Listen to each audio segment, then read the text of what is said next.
Well, Big East Commissioner Val Ackerman made it very, very clear the conference is not looking to add more members right now, but also indicated they had informal expansion talks this offseason and would target July of 2025 if they were to expand. What does that all mean for Gonzaga? You are Locked On Zags, your daily podcast on the Gonzaga Bulldogs. Part of the Locked On Podcast Network. Your team every day.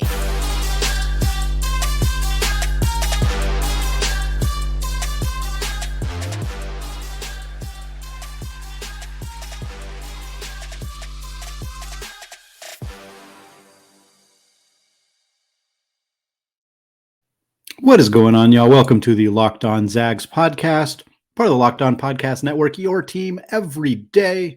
I'm your host and longtime Gonzaga podcaster, Andy Patton, here to bring you through another season of college basketball and Gonzaga hoops. Today's episode is brought to you by Sweatblock. If you or someone you love is experiencing embarrassing sweat or odor, try Sweatblock. Save 20% with promo code LOCKEDON at sweatblock.com. All right. We are talking Big East today. In the first segment, the Big East Media Day happened on Tuesday. As I'm recording this, it just finished a couple hours ago. You're probably listening to this Wednesday or Thursday, a day or so later. Great sign. College basketball is almost back. Big East Media Day, always a fun event. Big East Commissioner Val Ackerman spoke at length at the beginning of the day, and there was a lot of questions about expansion, about just all of the conference realignment stuff that's happened over the last few months. A lot of information, very, very relevant to Gonzaga fans. So we're going to talk about that at the first segment here. First thing that Val Ackerman said is the Big East is good at 11. That is where they are at right now. They have 11 schools in the conference. They are not actively looked to expand right now. She was pretty clear about this. They're not currently in the process of looking to expand, but she also mentioned they did have informal talks with multiple schools. We had heard that Gonzaga and the Big East had conversations earlier this summer. This appears to be what Val is referencing here when talking about whether the conference is going to expand or not. They did have these conversations. Gonzaga, almost certainly part of those conversations. I'm very interested to know what other schools they talk to or other schools they are interested in. I think some that make a lot of sense include St. Louis, Loyola Chicago, the Ramblers, of course, and the Dayton Flyers, who've been one of the best mid-major schools that geographically makes some sense to end up over in the Big East at some point. I'm curious if Kansas is a school they are considering or not. Kansas obviously has a football school, has a football program, so that kind of is a bit of a challenge. But UConn is in the Big East. They're, of course, an original member, which is not something that Kansas can say, but I do wonder if the Big East is considering more schools similar to UConn where they are in the Big East Conference, but they play football independently. I suspect it's not something they're particularly interested in.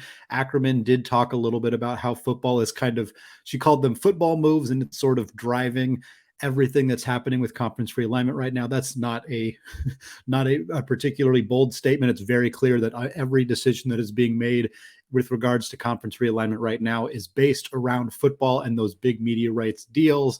She said the Big East isn't currently tempted right now. They've had these conversations. I'm sure that they have an idea of what they would or might do when the time comes. And that's kind of the next big thing that Ackerman talked about. Ideal expansion timeline. Very clear, July 2025. This coincides with the new media deal for the Big East. Media deals and media rights have driven everything. We said it was football. It's football and media rights. Those are the two things that are making every single one of these decisions. What is the media deal? What kind of TV packages are these teams getting? What is the payout for the member institutions, for the conference at large with these media deals? Because unless that is compelling, unless Gonzaga drives a bigger media deal for the Big East, it's probably not going to happen. We know that for the Big East, for the member schools, it's going to be more. There's going to be a cost associated with adding Gonzaga. If Providence has to come to Spokane multiple times per year, even if it's only once for basketball, but if Gonzaga adds other sports, if the women's basketball team would almost certainly come with them, but if they also added the other programs, if Providence is flying out to Spokane multiple times per year, you can understand why their athletic department might be like, this needs to be worth it for us. This is a lot of money, a lot of time, more missed class, all of that stuff. And it needs to be worth it. They need to be making more money. Now, Gonzaga is one of the few programs that probably drives the amount of revenue just because of how much of a brand they are, the amount of talent in the program, the amount of people who watch them, some who love watch them, a lot who hate watch them, but people watch the Zags. We know that. We've seen the numbers. We can look at the last couple national championships that the Zags have been in. The numbers for those games are staggering. People watch the Zags. There is not a shred of debate about that. The question then is it worth it for is a media company, whether it's a re-up with Fox Sports, whether ESPN gets involved with the Big East, a partnership that started back in the late 70s when ESPN first became a thing. If that partnership comes together, how much does ESPN or how much does Gonzaga drive that forward? How much more is ESPN or again, Fox or CBS or whoever it is, how much more are they willing to pay for Gonzaga? And is that number enough for the Big East to say, yes, we will take you, we will take all of your programs? And then the flip side of that, does Gonzaga look at that and say, yes, this is worth it for us to do? It's worth it for us to, to miss more schools. It's worth it for us to have more flights, more travel, more of these things, because there's a lot of stuff that goes into these kinds of decisions. Right now, Val Ackerman was asked about geography during this conversation with the Big East. All of these quotes, by the way, are coming from Matt Norlander at CBS. He tweeted a whole thread of quotes from Val Ackerman. Wanted to give appropriate credit there. I don't know if he asked the questions, but he tweeted the responses. But Val was asked about geography, and she said specifically, geography is not insurmountable. To me, that's a key phrase. I don't think that there's any reason that she would come out and say any definitive statement. She's not going to say, yes, geography is a huge factor, and if a school's too far, we're not going to accept them. That wouldn't be a smart decision to say that out loud. But I do still think it's important to note that she said, yes, geography is a factor, but it's also not insurmountable. It is not a factor that would deter them entirely from adding a West Coast school. It's pretty obvious that this question was asked with Gonzaga in mind.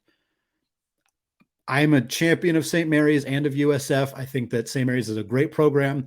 But the Big East is not opening their doors to St. Mary's and creating this amount of extra travel and all these other headaches for a program like that.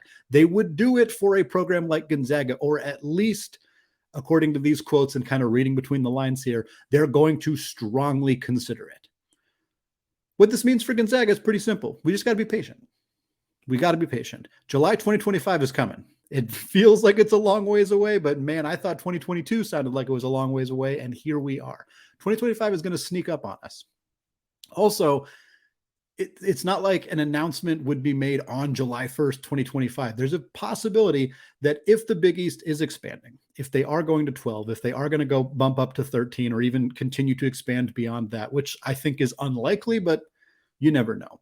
If they are going to do that, announcements about these schools coming into the conference would happen before then. I mean, look at how soon we've got this announcement about USC and UCLA jumping to the Big Ten. That hasn't happened yet. Texas and Oklahoma in a similar situation where they haven't made their move just yet. So for Gonzaga, it's possible if the Big East and the Zags continue to have talks, which I can almost guarantee you that they will at least continue to talk. And if the Big East continues to start their conversations about media rights and starts to look at, hey, what is this new deal going to look like? And what does it look like with Gonzaga in the picture? If they start to get a sense that they like where this is going, what this might feel like, we could get an announcement in 2024, maybe late 2023, although that would be pretty early, that, hey, starting in the 25-26 season, the Zags are going to be in the Big East. I think that's a very realistic, possible thing that's going to happen. I don't want to put any promises out there. Certainly don't want to make anybody feel like this is a guaranteed thing, or we should start looking at road trips to Providence, or how am I going to get to Xavier and Cincinnati? Like, let's not get too far ahead of ourselves. But I don't think it's particularly unlikely that Gonzaga will be in the Big East by that time. I think that these quotes certainly paint a picture of a commissioner who is being cautious, who is not revealing too much right now, probably because they don't know all that much right now. Like, there's not anything set in stone. I don't think anything that Ackerman said is a lie. I think they're exploring their options, but they're good where they are right now. I think that that's generally true. I suspect once they do some more number crunching and make some decisions about what their future media rights, Gonzaga being in the picture is something they're going to want, but they're not at that stage yet. This is going to be a fascinating thing to watch. There's still a lot of pieces that need to be ironed out before this could even be close to a real thing. Again, the travel piece is a huge part of it. What Gonzaga would do with their non-basketball sports is a huge part of it as well. And a potentially a hurdle that may be impossible to overcome. It may be too much of a challenge for the Big East to accept more than just the basketball programs, and Gonzaga may have a hard time figuring out what to do with their non-revenue generating sports. The Big East is not necessarily going to want to travel out for soccer, for basket, or for baseball, for rowing, for tennis, et cetera, et cetera. And the WCC is not going to want to keep those sports. There's no reason for the WCC to do that. That's just not in their best interest. I can't imagine athletic director Chris Standiford going to the baseball, soccer, tennis, volleyball coaches and saying, hey, so you guys are going to be in the Big Sky now because we're taking our basketball programs over to the Big East. I don't think that's a conversation that's going to make him particularly popular, or a conversation that is even going to, I just don't think that that's going to happen. So still some pretty serious hurdles. This doesn't change that, but makes me feel a little bit more confident that a potential move for Gonzaga to the Big East in the next couple of seasons could be something that we end up talking about. All right, second segment, we're talking about Zags in the NBA. We are a day away from the start of the NBA season for the majority of teams. They begin their season on October 19th, probably the day you are listening to this. We got two more Zags we wanted to cover in our Zags in the NBA preview series. We're talking about Corey Kispert right now. Could he break out in his second NBA season? Before we get there, though, I want to tell you all about Sweat Block. It's fall wedding season, and I can't tell you how nice it is to not have to worry about sweating through my dress shirts while I'm out on the dance floor, thanks to Sweat Block. I was able to fix my sweating issue and still cut a rug with Sweat Block. Sweat Block was created by a doctor to help with his own excessive sweating. It is doctor created and doctor recommended. If you or someone you love is experiencing embarrassing sweat or odor, try Sweat Block. Save 20% with promo code LOCKEDON at sweatblock.com. Also available at Amazon. All right, segment 2. Still Andy Patton, still Locked On Zags. Still want to thank all of you who have made Locked On Zags your first listen of the day.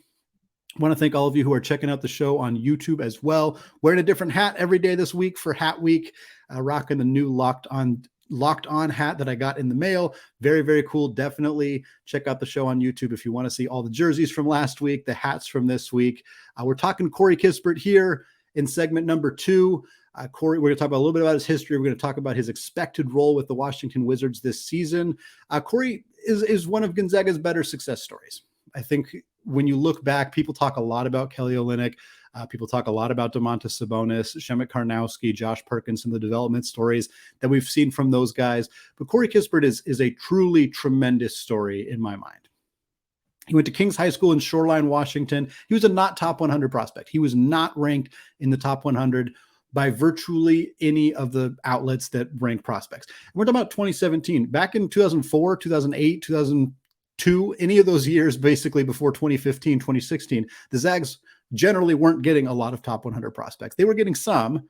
They were getting a few periodically here or there, but they weren't getting a lot of top tier prospects. In 2017, after they'd already secured a player like Zach Collins, a 5-star prospect, shortly before they secured guys like Dominic Harris, Julian Strother, of course, Jalen Suggs, Chet Holmgren, they added a player like Corey Kispert, a guy who was like 125th on most of those rating systems.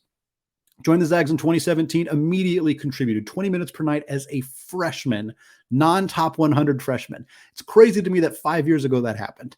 This year, the Zags have a top 100 freshman in Braden Huff. He's right inside the top 100. He's not going to play. He is not going to be a regular contributor right away for this team. He's going to play eventually, and he's going to be good, but he is right now not a rotations player. So it's wild to me that just a few years ago, the Zags had an incoming freshman who wasn't highly regarded immediately step into a big role for the Zags. He averaged 8 points, 4 boards. This was his sophomore year. He came back. He averaged 8 points, 4 rebounds, 26 minutes per night, shot 38% from deep, came back as a junior during that COVID-shortened 1920 season, 14 points, 4 boards, shot 44% from deep. Everybody thought he was gone. 6'7" forward, shooting 44% from deep, averaging 14 points per game on the number 1 team in the country.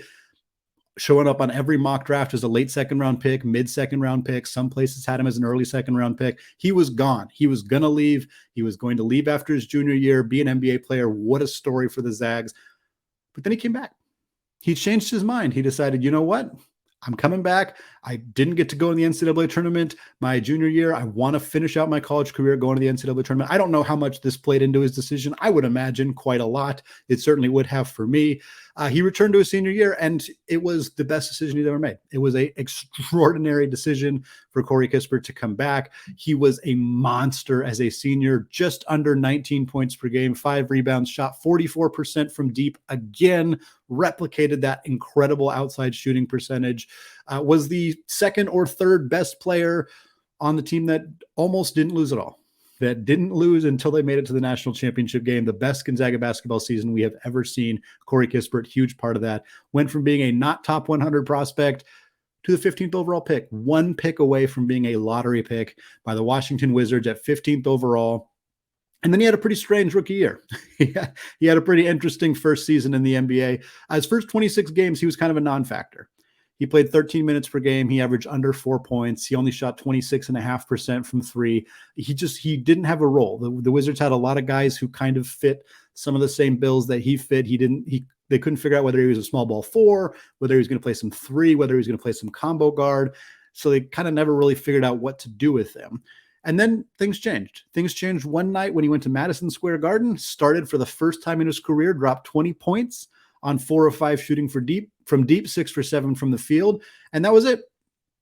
Once he did that, the switch flipped for Corey Kispert. Rest of the season, 51 games, 36 of them in the starting lineup, went from averaging 13 minutes per night in the first part of the season to just under 29 minutes per game. Part of that was because Bradley Beal was hurt and he was stepping into a role vacated by his injury. So there was a little bit of fortuitousness for Kispert himself in that regard, but still his playing time doubled. And he went from averaging under 4 points per game to 10.5 points per game, 3.2 rebounds per game. More importantly, 3-point percentage went from 26% to 37% for the rest of the season. Now he enters his sophomore year, or his second year in the NBA, I should say. Unfortunately, he's coming into the season with an injury. Right now, on October 5th, it was announced that Corey Kispert is going to miss 4 to 6 weeks with an ankle injury. He suffered it during the preseason game. So the expectation is that he's probably not back until early to mid-November. So he's hopefully not going to miss too much of the season, maybe just the first couple of weeks, but he's going to be out for a while. Once healthy, it's a little hard to know where he's going to fit in. Washington has continued to build a roster with a lot of similar players, and they haven't figured out what to do with all of them. We saw Rui Hachimura kind of get pulled through the ringer where he played a lot, and then he missed part of last season with some mental health issues, and then they never really figured out how to get him back into the lineup. There's a legitimate fear, at least from me, that a similar thing might happen for Corey. Obviously, it's not a mental health issue for him. It is a physical injury. But if he misses the first part of the season and Washington gets comfortable with a lineup that includes Will Barton, that includes Bradley Beal at the 2, that includes Denny Avdija, that includes Rui Hachimura, that includes Kyle Kuzma, that includes Johnny Davis, rookie from last year, who was a very, very high pick out of Wisconsin. All of those guys kind of play similar roles to Corey Kispert. Now, obviously, there's Kuzma's going to start at the 4, Beal's going to start at the 2. So they're going to play a little bit of different spots, but there's a realistic chance that Corey has a hard time fighting his way back into the rotation when he gets healthy. He needs to improve defensively. That's a big area of his game for growth.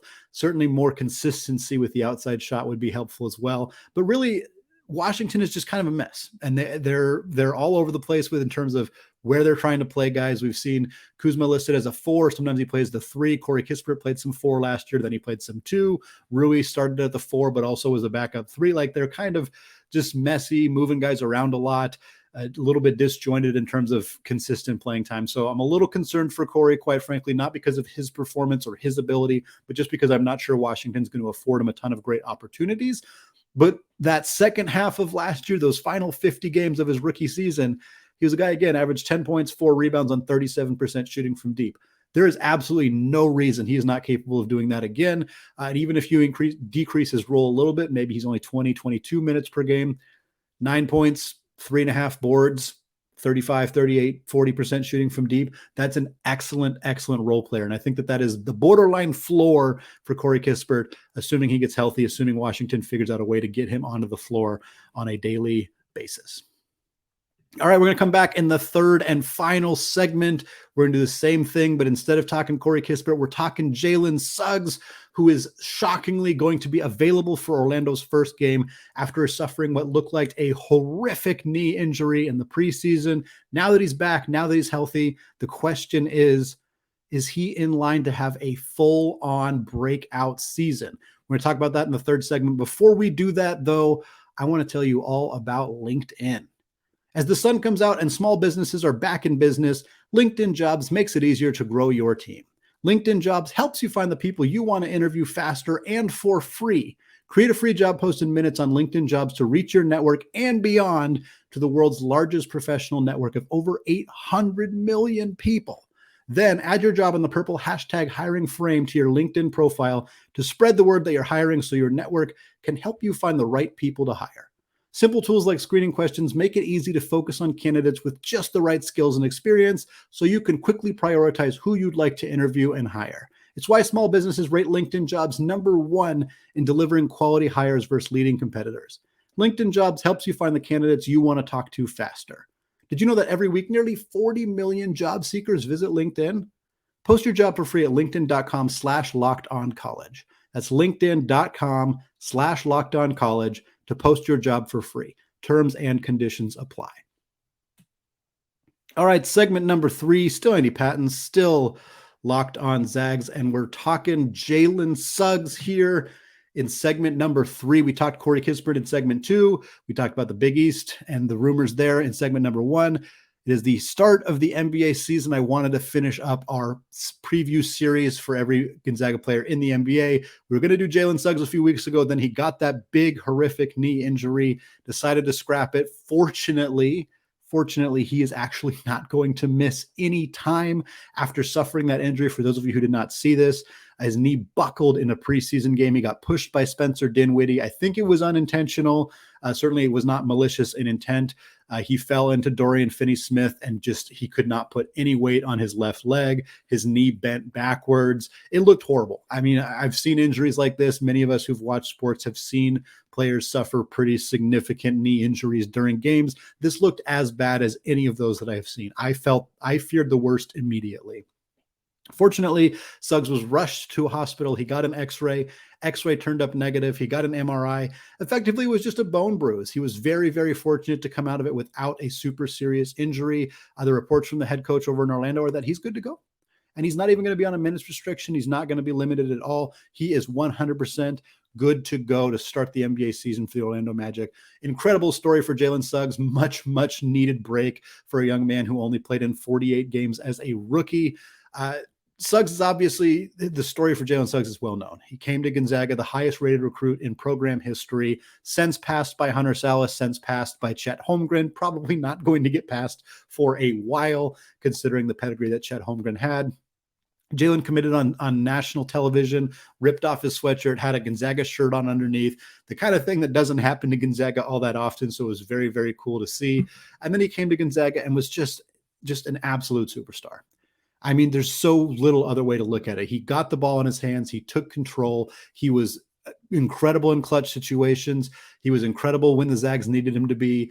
When he took some time off a little bit and let other guys, be more facilitators, let Corey have his game, let Drew have his game, you could see that his focus wasn't, I need the ball 40% of the time. I need to be the guy every single minute of every single game. That's not who he was. And I think that is such a great part of Jalen's story, and part of the reason why I love the way Gonzaga recruits is that they're not just going for the highest rated players. They're not pulling up 24/7 Sports or On3 or Rivals or whatever and finding the top 10 guys and saying those are the guys we're going to go find. They're going to look at the top tier guys if they can, but they're looking for guys who fit the system, who want to be here to win, who are not going to be selfish with the basketball in their hands. And Jalen is one of the most pristine examples of that they've ever had.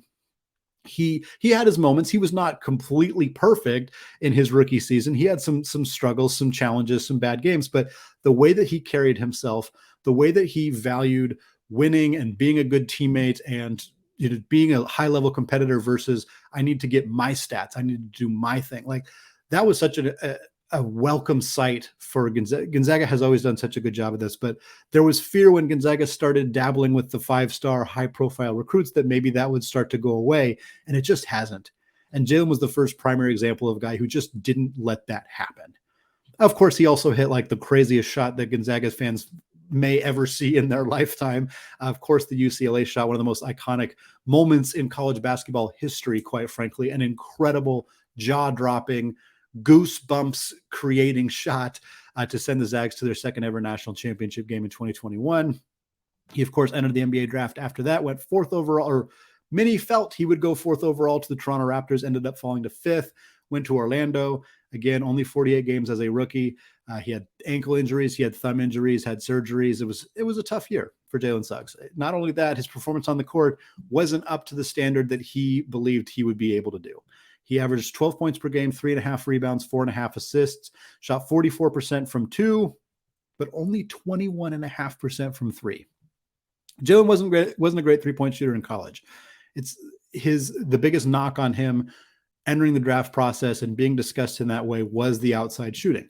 I don't think he's ever going to be a great three-point shooter. I'm not sure he's ever going to be an above average three-point shooter. I believe he's capable of being an average three-point shooter, and I sure as hell believe he is capable of being better than a 21.5% three-point shooter. So I do expect those numbers to come up. That's what I want to talk about to close out the show, is what I think we're going to see from Jalen Suggs in his sophomore season, his second season, hopefully a fully healthy season, because that is a big hinge for Jalen. The fact that he's healthy going into the season, especially considering what happened in preseason, is remarkable. But now we're looking at an Orlando team that's really on the precipice of turning this thing around. Like Markelle Fultz is in the mix. Cole Anthony's going to start at the 1. Jalen Suggs is going to start at the 2. You have Franz Wagner, who was one of the best rookies in the league last year. And then, of course, you have Paolo Banchero, who was the first overall pick in the NBA draft ahead of Chet Holmgren. Didn't get the Chet and Suggs reunion in Orlando, which would have been very cool. But Banchero is going to be an absolute superstar in the NBA. I have very, very little doubt about that. He's not going to do much on the defensive end of the floor, but he's going to be a fantastic offensive player. And Banchero, Wagner, and Suggs as a trio to build around is pretty incredible. Now, what I think we're going to see from Jalen, well, he's not going to shoot 21.5% from three. I think he's been working really, really hard on improving that aspect of his game, of being a better outside shooter. I also don't think he's going to go out and take a whole bunch of threes. His skill set is more getting to the rim, kind of getting wiggly, driving and dishing potentially.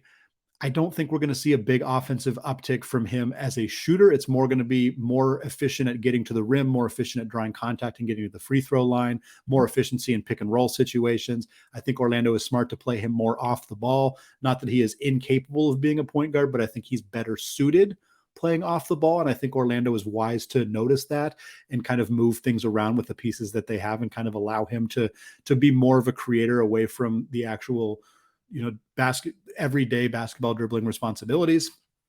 And then beyond that, defensively, Jalen Suggs is really, really good. I mean, really, really good. I think that it is realistic to believe that Jalen Suggs could challenge for an all defensive spot this year.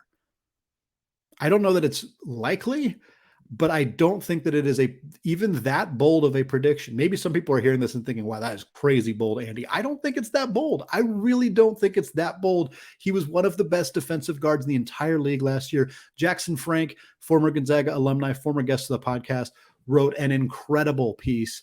I'll link to it in the show notes. He wrote an incredible piece about Jalen Suggs and the impact he had on the game last year defensively. If you assume that as a young kid, he is continuing to improve on that end of the floor, he's improving his footwork, improving every aspect of his game defensively, there's no reason to believe that he can't be an all defensive caliber. Maybe he doesn't make the team this year because some of the voting for that is a little bit more legacy, a little bit more you kind of have to have been there. But maybe he gets some notice. Maybe people start saying, hey, maybe Jalen should have been in this conversation. Maybe we should have looked at him a little bit more seriously. And maybe that leads to him getting some more votes down the line. Maybe that's the more realistic outcome for how this goes. But the fact of the matter is, I believe strongly that if Jalen Suggs is healthy for an entire season, he will at least be in the conversation for an all defensive team spot. If that comes with an uptick in offensive efficiency, which quite frankly, considering how bad his offensive efficiency was as a rookie, it's pretty likely that it's going to get better in year two. It's hard to imagine it going the other direction. Even if he's a 30% three-point shooter, 46, 48% on twos, maybe his overall field goal percentage bumps up 8 to 10 points.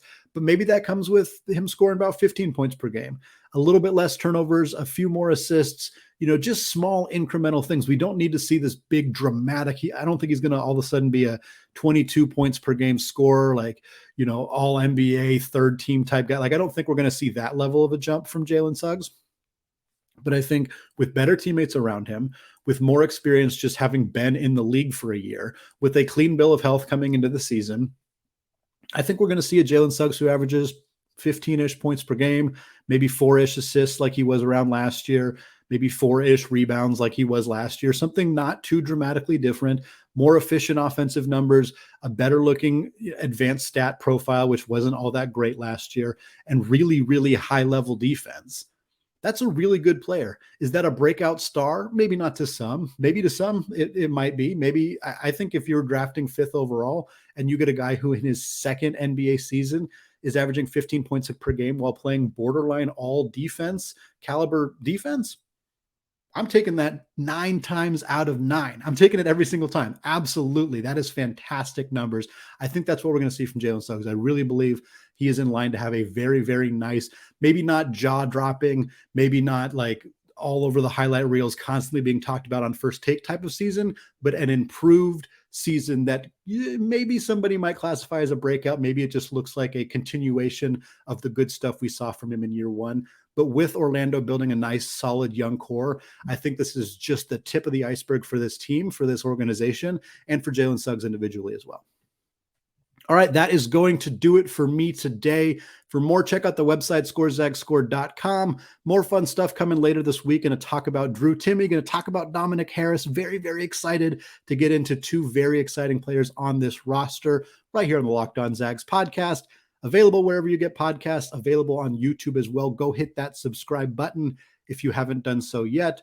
Finally, I want to thank all of you who have made Locked On Zags your first listen of the day. If you're itching to get back into college hoops and want to hear about some of the other top-tier teams around the NCAA, check out Locked On's newest college show, Locked On Cougs, all about the Houston Cougars. Friend of the show and former guest Parker Ainsworth is in his first week at Locked On Cougs, and it's a great way for fans of college basketball to learn more about Marcus Sasser and Kelvin Sampson's outstanding recruiting class. All right, thank you all for listening, and go Zags.